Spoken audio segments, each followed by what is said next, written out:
দিয়ে কি হবে বলো তো বন্ধুরা, গুণ থাকলেই যথেষ্ট। নিজের বুদ্ধি, গুণ আর পরিশ্রমের দ্বারা সংসারটাকে সুন্দরভাবে সামলে চলি, তাতে কিন্তু অনেক সুখে আছি। কি বলো তো, রূপ দিয়ে কখনো অহংকার করতে নাই, রূপ হচ্ছে ক্ষণিকের। তাই জন্য তোমার যদি গুণ থাকে, সেই গুণ দিয়ে তুমি সংসারের বা বিশ্বের সমস্ত কিছু জয় করতে পারবে। তো চলো আজকে এই নিয়ে ভিডিওটা স্টার্ট করছি। যে সকল বন্ধুরা নতুন আজকে এসেছো পরিবারে, চ্যানেলটাতে সাবস্ক্রাইব করে আমার পাশে থেকো। Hello everyone, good morning, welcome back to my channel. আমি সবিতা। প্রতিদিনের নেই আজকে আবার একটা নতুন ব্লগ ভিডিও নিয়ে চলে এসেছি। আশা রাখছি আজকের ভিডিওটা বেশ ভালো লাগবে। স্কিপ না করে পুরো ভিডিওটা দেখার অনুরোধ রইল। যে সকল বন্ধুরা নতুন আজকে আমার পরিবারে আসছে তাদেরকে অনেক অনেক স্বাগত আর ভালোবাসা। তো ভিডিও যদি কোনো অংশ ভালো লাগে তাহলে প্লিজ বন্ধুরা আমার পরিবারের আমার পাশে থাকবে। তো সকালেই দেখতে পাচ্ছ আমি এই যে ঘরটা ঝাড় দিয়ে নিয়েছি, তারপরে উঠোনটা ঝাড় দিতে চলে এসেছি। আর আমার না একটা মানে অভ্যাস বলতে পারে, সকালে ঘুম থেকে উঠে বাসি দুয়ারে আগে জলটা ছড়া দিয়ে ঘরটা আর উঠোনটা ঝাড় দিয়ে নিই, আর বিছানাটা পরে তুলবো। কি বলো তো, ওরা সবাই ঘুমিয়ে থাকে তো তাই। তো আজকের বারটা হচ্ছে বৃহস্পতিবার। তো এইদিকে দেখো এই কাকুটার কাছে পেয়ে গেলাম পদ্ম ফুল আর হচ্ছে গাঁদা ফুল। তো বৃহস্পতিবার মা লক্ষ্মীর পুজো, তো বৃহস্পতিবার দিন হলে একটুখানি খুব কাজের চাপ থাকে। তো সেদিনটা না একটা বিশেষ দিন, তো বৃহস্পতিবার আমাদের হিন্দু পরিবারে। তো সেই জন্য একটুখানি মানে বৃহস্পতিবারের দিন হলো এটা কোনো অনুষ্ঠানের থেকেও কোনো কম নাই, জানো তো।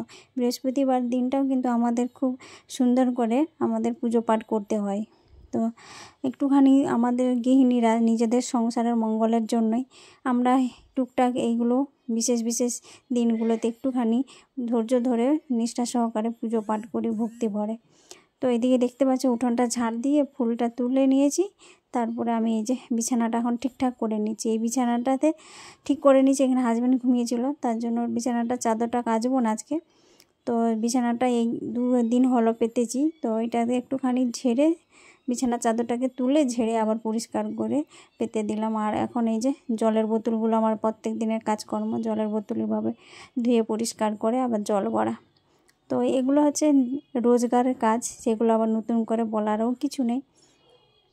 তো আমাদের আসল কথা হচ্ছে রূপ। আমরা রূপে লক্ষ্মী আর গুণে সরস্বতী কিনা জানি না। তো নিজের যতটুকু বুদ্ধি, যতটুকু গুণ আছে আমরা সেটা দিয়ে আমার সংসারটাকে না সুন্দর করে পরিচালনা করি, যাতে সংসারের সমস্ত সুখ শান্তি আর সংসারের মঙ্গলের জন্যই আমরা সব সময় কিছু না কিছু এই যে নিয়ম কানুন মেনেই পুজো পাঠগুলো করি। এতে কিন্তু আমরা প্রচুর পরিশ্রম করি, তার জন্য প্রচুর পরিশ্রম, ধৈর্য, এগুলোই হচ্ছে আসল। তো ধৈর্য ধরে সমস্ত কাজকর্ম করে যদি সংসারে একদিন না একদিন আমাদের সংসারে উন্নতি আসবে, তাই না? তো তারপরে উঠোনটা দেখো ঠাকুরের বাসনগুলো ধুয়ে নিয়েছি, তারপরে উঠোনটাও একটুখানি জল দিয়ে মানে ঝাড় দিয়ে দিলাম। আর এখন চলে এসেছি মা লক্ষ্মীর পুজো করতে। আজকে হচ্ছে বৃহস্পতিবার, আজকে কিন্তু মাসের শেষ দিন, জানো তো। সেদিন হচ্ছে মেয়ের স্কুল ছুটি থাকে। তো ওটা কোনো বিশেষ দিন নেই, ওদের মাসের শেষ দিন স্কুল ছুটি থাকে।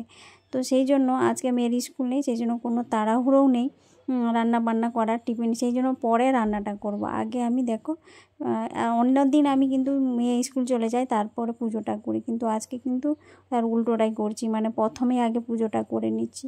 আর হাজব্যান্ড ডিউটি চলে গেছে, তো সেই জন্য মা মেয়ে আছি, টিফিন খাওয়ার বা রান্না করার এত তাড়া নেই। তো সেই জন্যই মা লক্ষ্মীকে সুন্দর করে স্নান টান করিয়ে সাজ শৃঙ্গার করিয়ে দেখো সিংহাসনে বসে এখন পুজো পাঠ করে দেব। তো আমি বৃহস্পতিবারে একটুখানি ধৈর্য ধরে ভক্তি ভরে নিষ্ঠা সহকারে মা লক্ষ্মীর পুজো করি। আর মা লক্ষ্মীকে আমি আমার বেঁধে রাখতে চাই এবং অচলা হয়ে রাখার জন্য আমি কিন্তু প্রচুর পরিশ্রম করি, তোমরা তো দেখতেই পাবে। যাতে আমরা একলা সংসারে, আমি যেমন সংসারে প্রতিটা কাজকর্ম একটুখানি পরিষ্কার পরিচ্ছন্নভাবে করি, সেরকম পুজো পাঠটাও না একটুখানি ভক্তি ভরে সুন্দর করে গুছিয়ে করার চেষ্টা করি। তাড়াহুড়ো করে আমি কখনো করতে পারি না, আমার এইরকম একটা জানো তো অভ্যাস। তো যেটা করব সুন্দর করে নিখুঁতভাবে করব, যাতে আমার ওই কাজটা সবাই যেন প্রশংসা করে, এটাই আমরা চাই। আবার কোনো কাজে যদি কেউ একটুখানি প্রশংসা করে, সেটাই কিন্তু আমার খুব ভালো লাগে। যেমন তোমরা আমার ভিডিওগুলো দেখো, তোমরা প্রশংসা করো যে দিদিভাই তোমার ঘরটা খুব সুন্দর, পরিষ্কার পরিচ্ছন্ন, উঠোনটা ভালো, এইগুলো বলো না, এগুলো দেখে না খুবই ভালো লাগে। যে তো কেউ তো আছে যে আমার কাজের প্রশংসা করে, নিজের মানে কাছের মানুষ প্রশংসা করুক না করুক, অন্য কেউ যদি প্রশংসা করে সেটাই কিন্তু খুব ভালো লাগে। তো যাই হোক, জামা কাপড় অনেকগুলোই কেচেছি, তারপরে পুজো টুজো করে উঠেই জামাগুলো সব মিলে দিয়েছি। আজকে কিন্তু ওয়েদারটা খারাপ, মেঘ করে রয়েছে, তো কখন বৃষ্টি আসবে জানি না।